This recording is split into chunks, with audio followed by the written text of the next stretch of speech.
ഇപ്പം പുറത്ത് നിൽക്കുന്ന ഒരു കക്ഷിക്ക് ചത്തുന്ന് മാത്രമേ ഉള്ളൂ. പക്ഷേ നമ്മളിതിനെ പോസ്റ്റ്മോർട്ടം ചെയ്യാനായിട്ട് നമ്മളിതിൻ്റെ അടുത്ത് പോയി നിൽക്കും. പക്ഷെ അന്നേരം ഉണ്ടല്ലോ നമ്മളിത് ആലോചിക്കുന്നത്, നമുക്കത് ഭയങ്കര. കാടിനുള്ളിലെ ശബ്ദം.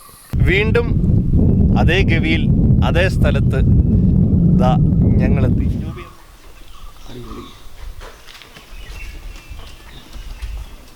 ഓടിക്കേറി പോയി.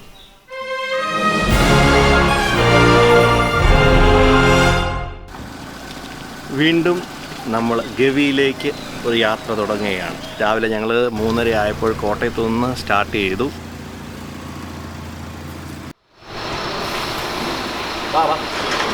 രാവിലെ കാഞ്ഞിരപ്പള്ളിയിലാണ് ഒരു ചായ കുടിക്കാൻ നിർത്തിയതാണ്.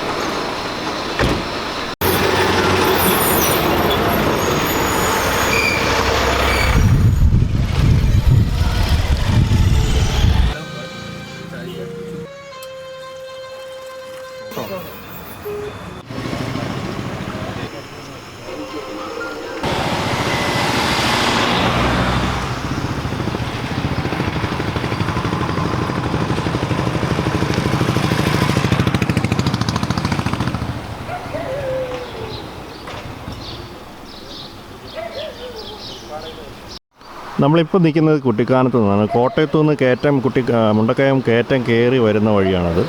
ഇവിടുന്ന് അങ്ങോട്ട് പോയാൽ അത് കട്ടപ്പന റൂട്ടും, നമ്മൾ ഇനിയിപ്പോൾ വീണ്ടും പോകാൻ പോകുന്നത് കുമളി റൂട്ടിലേക്ക് ആണ്. ഇതുവഴി നമ്മൾ കുമളിക്ക് പോകും.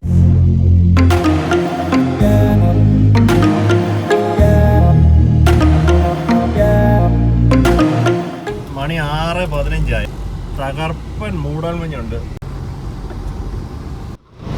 നമ്മൾ വണ്ടിപ്പെരിയാറ്റിലെത്തി. വണ്ടിപ്പെരിയാറ്റിൽ നിന്ന് ഇനി നമ്മളിപ്പോൾ വള്ളക്കടവ് ചെക്ക് പോസ്റ്റിലേക്ക് തിരിയും. വള്ളക്കടവ് ചെക്ക് പോസ്റ്റിന് മുമ്പുള്ള ഒരു ചപ്പാത്താണ്.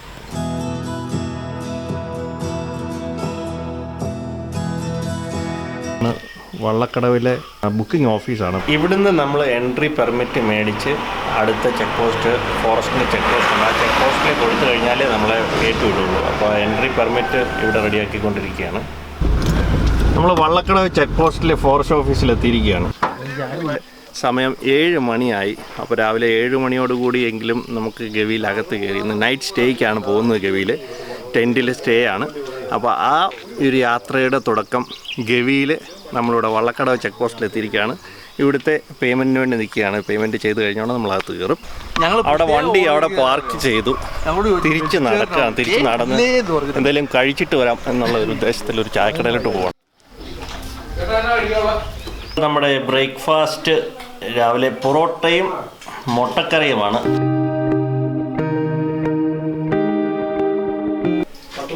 നല്ല ചൂട് പൊറോട്ടയും മുട്ടക്കറിയും ബ്രേക്ക്ഫാസ്റ്റായിട്ട് കഴിച്ചു. കാര്യം ഇനി അങ്ങോട്ട് കയറിയാൽ ഈ വള്ളക്കടവ് ചെക്ക് പോസ്റ്റിൽ നിന്ന് കയറിയാൽ അത് ഗവിയിലെത്തുന്നവരെ ഒരു സാധനവും കിട്ടത്തില്ല. ഗവിയിൽ നമുക്ക് നമ്മുടെ പാക്കേജ് തുടങ്ങുന്നത് ഉച്ചയ്ക്കേ ഉള്ളൂ. അത് കാരണം നമുക്ക് ഭക്ഷണം ഇപ്പോഴും ഇവിടെ നിന്ന് കഴിച്ചിട്ട് കയറിയില്ലെങ്കിൽ നമ്മൾ ഉച്ച വരെ പട്ടിണി ഇരിക്കേണ്ടി വരും. അത് ഓട കയറി കിടക്കുന്നു രാവിലെ.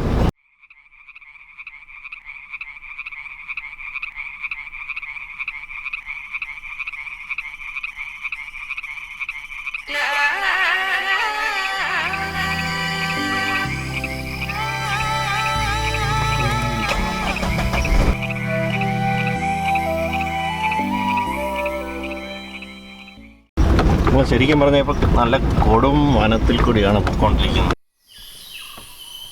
കാടിനുള്ളിലെ ശബ്ദം, കിളികളുടെ ശബ്ദങ്ങളും ചീവീടിൻ്റെ ശബ്ദങ്ങളും. ഇല്ലില്ല,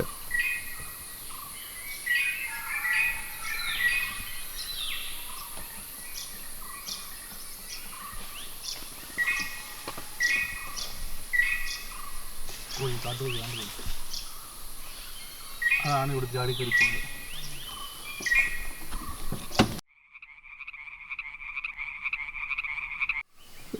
ഒരു 11 kV ലൈൻ പോകാനായിട്ട് സെപ്പറേറ്റ് ആയിട്ട് വെട്ടിക്കൊടുത്തിരിക്കുന്ന നടുക്കുന്ന് മാത്രം മരങ്ങൾ വെട്ടിക്കൊടുത്തിരിക്കുന്ന കാട്ടുകോഴി കയറിപ്പോകും.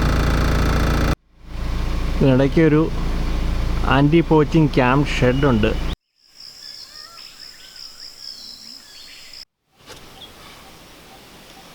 ഒരു സൂപ്പർ കാട്ടുപോത്ത് അവിടെ നിന്ന് പുല്ല് തിന്നുന്നുണ്ട്.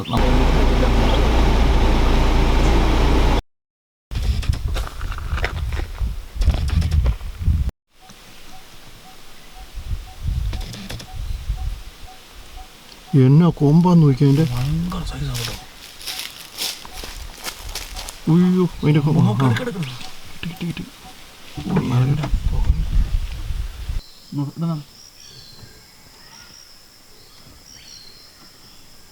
ready to go.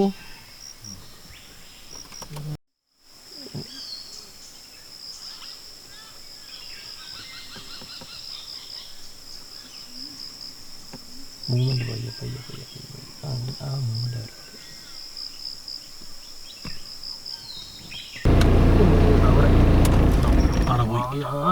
അവനാണ് സാധനം.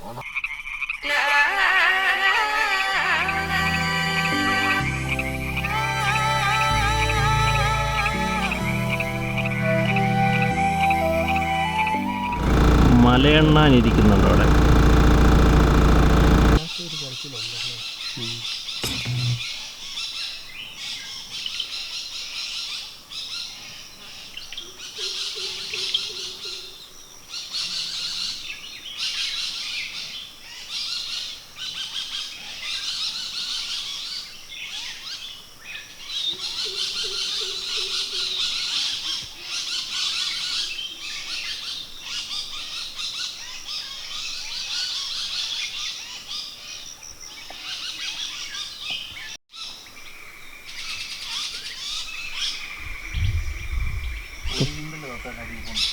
തത്തയല്ല മണ്ണാത്തിപ്പിക്കുക എനിക്ക് കാണാൻ പറ്റുന്നത്. തത്തയായി കരയുന്നത്.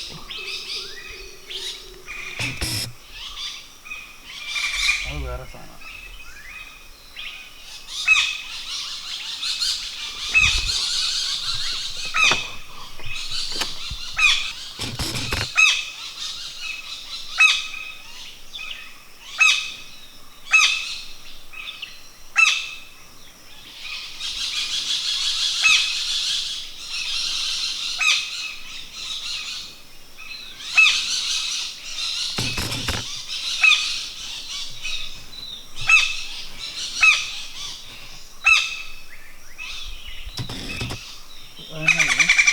മരംകൊത്തി.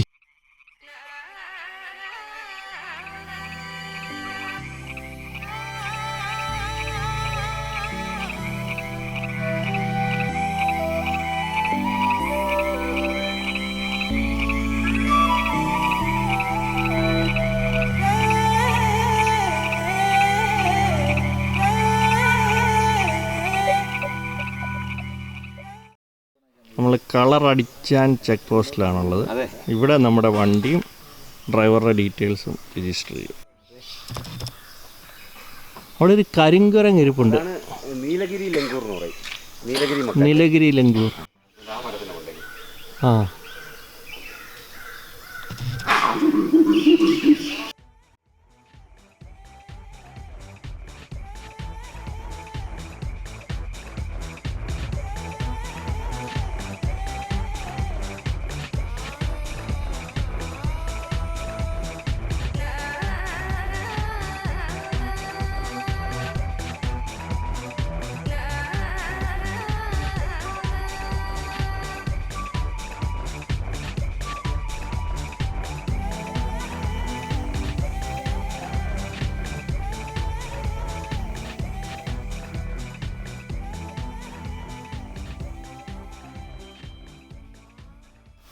അപാര ചാട്ടമാണ് ഇത്. നിങ്ങൾ ചാടുന്നത് ഇവിടുന്ന്. ഒരു പയ്യൻ, ഒരു ചിന്ന പയ്യൻ വരുന്നു. ചിന്ന പയ്യൻ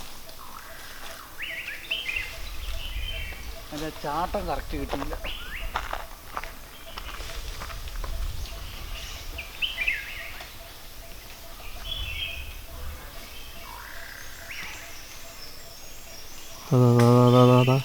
കണ്ടോ പോണു.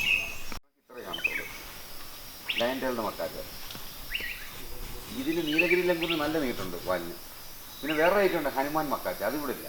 അത് പിന്നെ റെയിൻ ഷാഡോ റീജിയനിൽ, അത് ചിന്നാറ് പോലുള്ള പ്രദേശങ്ങളിലെ കാണുന്നത്. ഇവിടെ മൊത്തം നാല് ഐറ്റത്തിൽ 3 ഐറ്റം ഇവിടെ ഉണ്ട്. ലയൺ ടൈൽഡ്, പിന്നെ നീലഗിരി.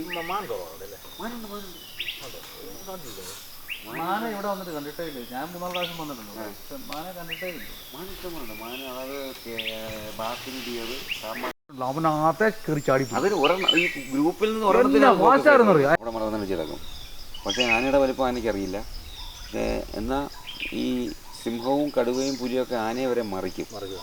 അതെന്ന് വെച്ചാൽ ഈ ഒളിച്ചിരുന്ന് എയിം ചെയ്ത് ഇവിടെയുള്ള ഈ ഫ്രണ്ടിലത്തെ കൈ കൊണ്ട് ഉള്ള ഇവിടെയുള്ള അടിയാണ്. അതെന്ന് വെച്ചാൽ ആനയുടെ ഏറ്റവും വലിയ മർമ്മം അതാണ്. അവിടെ നല്ല കറക്റ്റായിട്ട് അടി കിട്ടിക്കഴിഞ്ഞാൽ ആന അവിടെ വീഴും. പിന്നെ ആനയ്ക്ക് മൂവ്മെൻ്റ് ഇല്ല. ക്യാമറ ഫ്ലാഷും പിന്നെ വണ്ടിയുടെ ഹോണ്, ശബ്ദം, പിന്നെ ഈ പാട്ട്, ഇങ്ങനെയൊക്കെയുള്ള ശബ്ദം എന്ന് വെച്ചാൽ അതിന് കേട്ടും കണ്ടും പരിചയമില്ലാത്ത ശബ്ദങ്ങളും ലൈറ്റുകളും സിഗ്നൽസുമാണ്. ഇത് അവർക്ക് അത് ഭയങ്കര ഇറിറ്റേഷനാണ്. അത് ആനയ്ക്കൊന്നുമല്ല, ഏത് മൃഗത്തിനും ക്യാമറ ഫ്ലാഷ്. സാറ് പറഞ്ഞില്ലേ ഞങ്ങളോട് ഇങ്ങോട്ട് വന്നപ്പോൾ ഇറങ്ങരുതെന്ന് പറഞ്ഞില്ല. ഞങ്ങൾ ഇറങ്ങത്തില്ല. കാരണം എന്നാണെന്നറിയോ, അനുഭവിച്ചു പഠിച്ചതാ. ഞാൻ ഗവിയിലെ ഒരു വീഡിയോ കണ്ടു. ഗവിയിലല്ല, അതെന്നാ ഒരു പ്രാവശ്യം അനുഭവിച്ച ഒരു ജീവിതത്തിൽ പിന്നെ ചെയ്യത്തില്ല. പ്ലാസ്റ്റിക് തിന്നുന്നത് ശരിക്കും പറയാണല്ലേ, ഇപ്പം ഒരു ആന ചത്തു എന്ന് പറഞ്ഞാൽ ചത്തു. ഇപ്പം പുറത്ത് നിൽക്കുന്ന ഒരു കക്ഷിക്ക് ചത്തു എന്ന് പറഞ്ഞാൽ ചത്തു എന്ന് മാത്രമേ ഉള്ളൂ. പക്ഷേ നമ്മളിതിനെ പോസ്റ്റ്മോർട്ടം ചെയ്യാനായിട്ട് നമ്മളിതിൻ്റെ അടുത്ത് പോയി നിൽക്കും. പക്ഷെ അന്നേരം ഉണ്ടല്ലോ നമ്മളിത് ആലോചിക്കുന്നത്, നമുക്കത് ഭയങ്കര. ഇപ്പോൾ ഈ ഞാനിവിടെ വന്നു ശരി, ഇവിടെ അടുത്ത് കുള്ളാറെന്ന് പറഞ്ഞ സ്ഥലത്തൊരു ചെറിയൊരാന, അത് വെള്ളത്തിൽ ആ ഡാമിൽ കാല് തെറ്റി വീണ് പിന്നെ വെള്ളം അമിതമായിട്ട് കുടിച്ച് പിന്നെ അതെങ്ങനെയോ കരക്കി കയറി പിന്നെ അതിന് നടക്കാൻ പറ്റാതെ അവസ്ഥ അങ്ങനെയാണെന്ന് ചത്ത്. പക്ഷേ അതിനെ ആ പോസ്റ്റ്മോർട്ടം ചെയ്തപ്പോഴുണ്ടല്ലേ നമുക്ക് സഹിക്കൂല. അത് എന്നുവെച്ചാൽ ഇതിനകത്തുള്ള എന്നാണ് വാരി പിടിച്ച്. അപ്പോൾ നമ്മൾ ആലോചിക്കണം, ഒരു ആനയുടെ ഡെലിവറി എന്ന് വെച്ചാൽ പിന്നെ 2 വർഷം എൻ്റെ പീരീഡ് ഗർഭധാരണം. നമ്മളെ ഭാര്യ പോലെ പ്രസവിക്കുന്നതൊക്കെയല്ല ആനയുടെ ഡെലിവറി എന്ന് പറഞ്ഞാൽ. അപ്പി ഞുറുങ്ങുന്ന കണക്കുള്ള വേദന, പെട്ടെന്ന് വേദന ചെയ്തത്. പക്ഷെ ആ ഒരു കുഞ്ഞെന്ന് പറഞ്ഞാലുണ്ടല്ലേ ഏറ്റവും വലിപ്പമുള്ള കുഞ്ഞും അതിൻ്റെ ആണല്ലോ. അപ്പോൾ ആ 2 വർഷം ഗർഭം അല്ലെങ്കിൽ ഇങ്ങനൊരു പിന്നെ അതിൻ്റേതല്ലാത്ത കാരണത്താൽ നമ്മളുടെ ഇതിൽ അത് ചത്തുപോകുക എന്ന് പറഞ്ഞാൽ, ഇപ്പോൾ പ്രകൃതി ജീവനുള്ള വസ്തുക്കൾ ചിലപ്പോൾ സംഭവിക്കാം. പക്ഷെ നാച്ചുറൽ ഡെത്ത് അതിന് ഓക്കെ. പക്ഷെ നമ്മളുടെ കുഞ്ഞ് നമ്മളിവിടെ കളറടിച്ചാൽ ചെക്ക് പോസ്റ്റിൽ വന്നതാണ്. അപ്പം ദിൽഷാദ് സാറുമായിട്ട് സംസാരിച്ചു നിന്ന് വളരെയധികം സാറിൻ്റെ എക്സ്പീരിയൻസൊക്കെ ഷെയർ ചെയ്തു. ഇവിടുത്തെ മൃഗങ്ങളെ പറ്റിയും എല്ലാം നമ്മൾ സംസാരിച്ചുകൊണ്ട് നിൽക്കുകയായിരുന്നു ഇതുവരെ.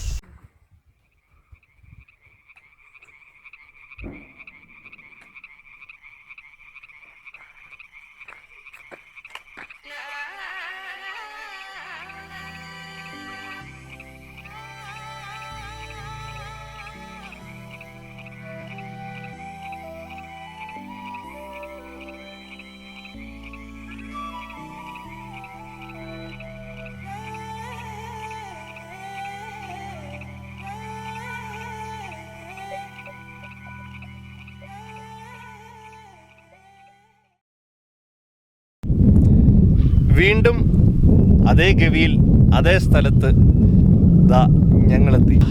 എന്താണ് വരുന്ന സ്ഥലങ്ങളല്ലേ, നമുക്ക് ഈ സ്ഥലങ്ങളോടുള്ള ഇഷ്ടം കൊണ്ട് നമ്മൾ വരുന്നതാണ്. ഗവിയൊക്കെ എത്ര കണ്ടാലും മതി വരാത്തൊരു ഗവി സ്ഥലങ്ങളാണ്. അതിൻ്റെ ഒരു കംപ്ലീറ്റ് ഷോട്ട് ഇവിടെ നിന്നൊരു 360 വ്യൂ. നമ്മൾ ഗവിയാർ ഡാമിൻ്റെ അരികിലത്ത് എത്താറായി. അപ്പം കളറടിച്ചാൽ ചെക്ക് പോസ്റ്റിൽ നിന്ന് 5 കിലോമീറ്റർ കഴിഞ്ഞ് കാടിൻ്റെ ഏരിയ കഴിഞ്ഞു. ഇപ്പോൾ ഇതെല്ലാം കാടിൻ്റെ വനാതിർത്തി തന്നെ. പക്ഷേ കാടിൻ്റെ ഏരിയ കഴിഞ്ഞിട്ട് ഒരു ശകലം ഓപ്പൺ ഏരിയയിലാണ് ഇത് ഞങ്ങൾ നിൽക്കുന്നത്. ഇവിടുന്ന് ഒരു 360 വ്യൂ ഒന്ന് കാണിക്കാം.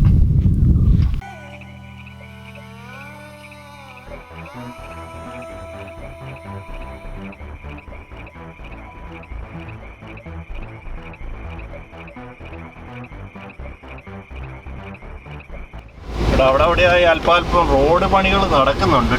അപ്പോൾ നമ്മൾ ഗവിയാർ ഡാമിലേക്ക് എത്തിക്കൊണ്ടിരിക്കുകയാണ്.